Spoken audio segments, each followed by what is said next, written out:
My question is, what kinds of themes are expressed in the movies we see in Lebanon, and are they censored by religious or governmental forces? In Lebanon, there are few movies which are produced locally.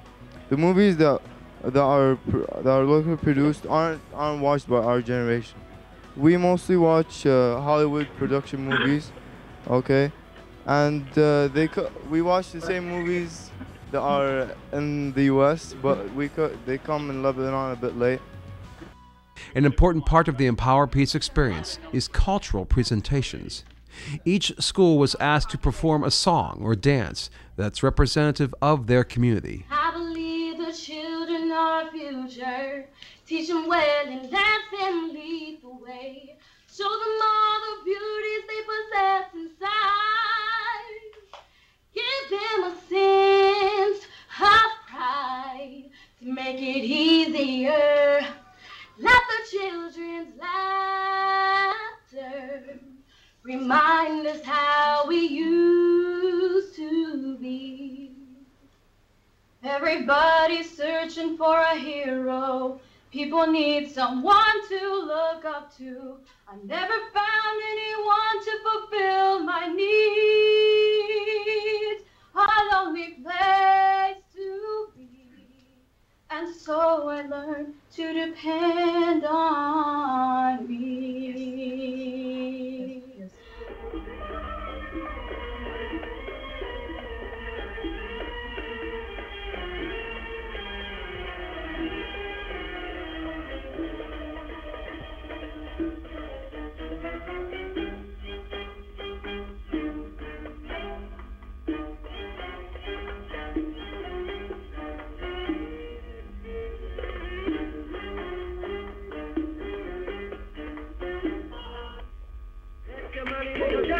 Come on and take your money, nigga, jump high. Come on and take your money, nigga, jump high. Woo! Put your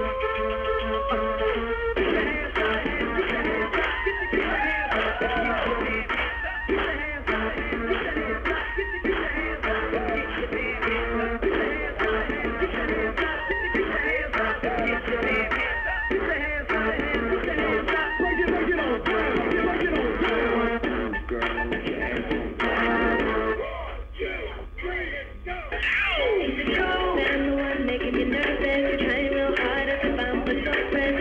Back when you're cool and topless, all that extra that me outside. You gotta seem so confused, you can't understand how my diamonds can move. But it's unusual, girls so high, I'm shining a guy. Talk about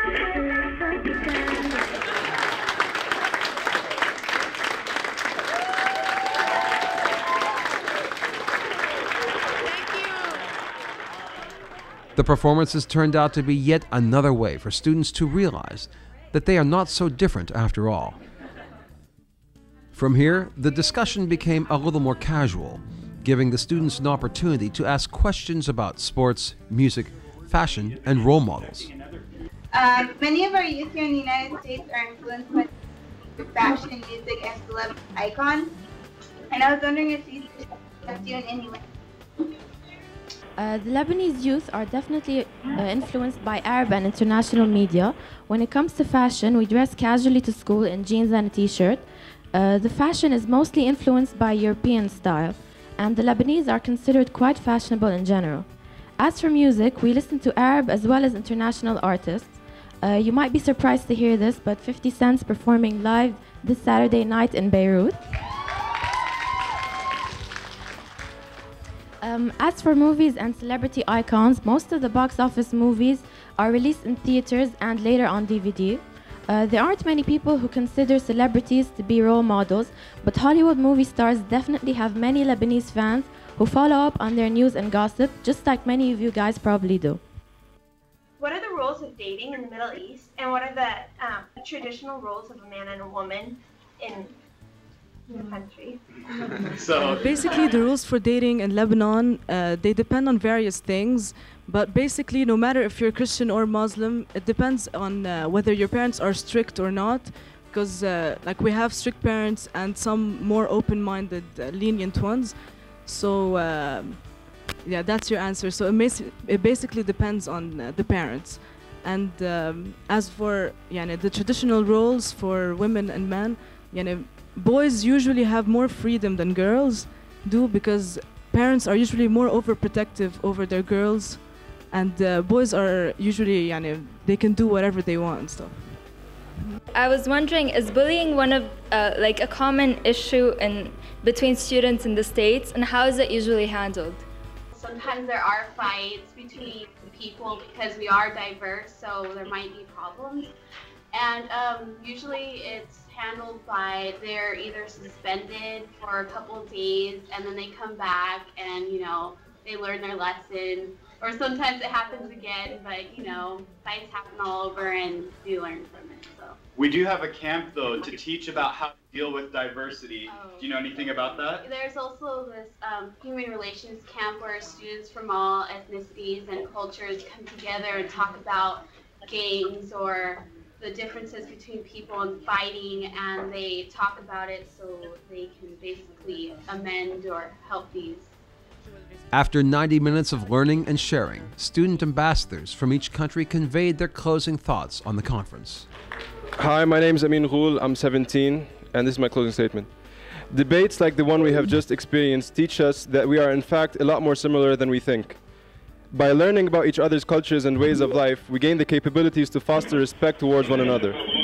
This respect eventually leads to peace, since most conflicts deal with interracial or religious problems, like the ones that almost destroyed our country. The only solution to avoid killing and hatred is in our hands, the young generation, by broadening our minds to accept one another regardless of culture, religion, or color. We at Brumana High School consider it an honor to have been picked out of all educational institutes in Lebanon to take part in this event, and we thank Empower Peace organization for providing us this opportunity. We also would like to thank all who helped make this event possible. Thank you. We have embarked upon a monumental milestone here today. We have transcended social, cultural, and religious constraints through this communication. What needs to be taken into account is that time continually passes. 30 years from now will come, and 100, and so forth. During that time is where we as one global community decide on where we will stand. We can continue to digress through misunderstanding, whether it may be war, genocide, or just plain ignorance. However, this very moment, this very instant, we can choose to prosper as one. It is important that the dialogues not stop today, because in order to achieve peace, communication and understanding is essential.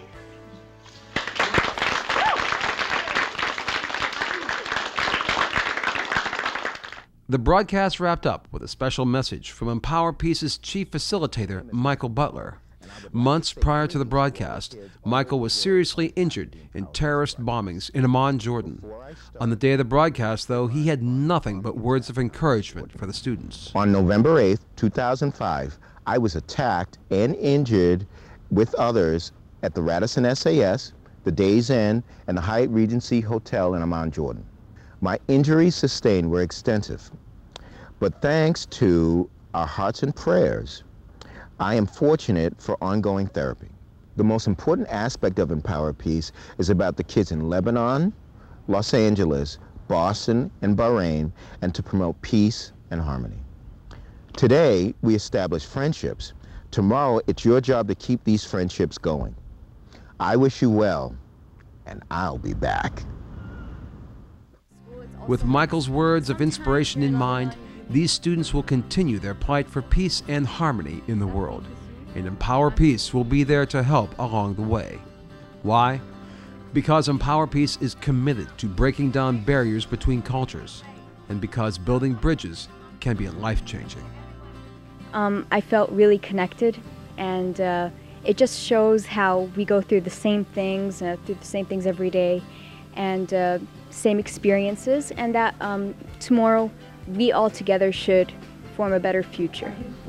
Well, I felt great about it. I just had a great experience, and I've learned that we can break boundaries, and that literally there are no boundaries in this world, and that because we are, tomorrow's future, we are the ones who should participate and just know that other people are very similar to us. Basically, I liked it all, but I think the most part that I liked were the questions, and how when we were done with our dance, the Arabic dance and our Oriental dance, how they got up and they clapped, and how when they were singing, we got up and clapped. It just shows the appreciation, and you can kind of see them. They were surprised that we would actually do this. Like we'd probably get this from movies maybe, but they're just, you can see the look in their eyes. They're like, wow, and it was amazing to see that they got up, and so did we. We just formed this link between us, because teenagers all over the world are just the same thing. They do the same things and everything. Just the race and nationality, that's the only thing that differs. I thought it was amazing. My favorite part was just listening to the answers that Lebanon gave us, and listening to the different people.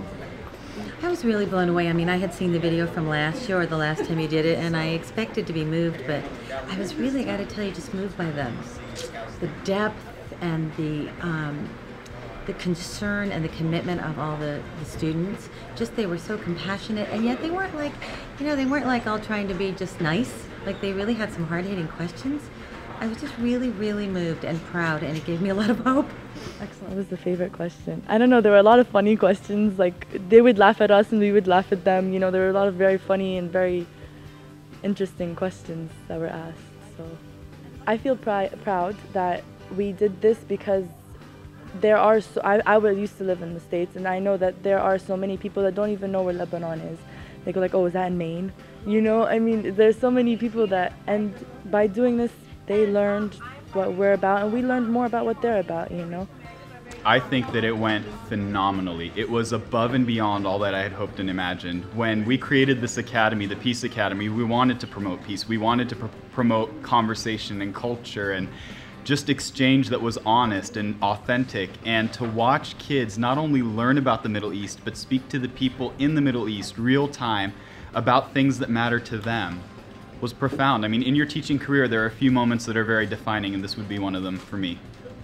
I think it's so important because, we live in a world right now where a lot of things, it's chaos everywhere, and we're so, especially here because of what happened September 11th, that we're so affected by it. And I think a lot of kids or teenagers just think oh, September 11th, oh, if you look like you're from the Middle East, you're automatically a terrorist. And it's important for us to do these kind of things so that we open people's eyes, so that the kids around especially see that no, that's not their case, and that's not what they're about, and they're for peace too. And it's good for all of us to come together and to have a similar, we all believe in the same thing, and it shows how much we really are alike and we care about the same thing.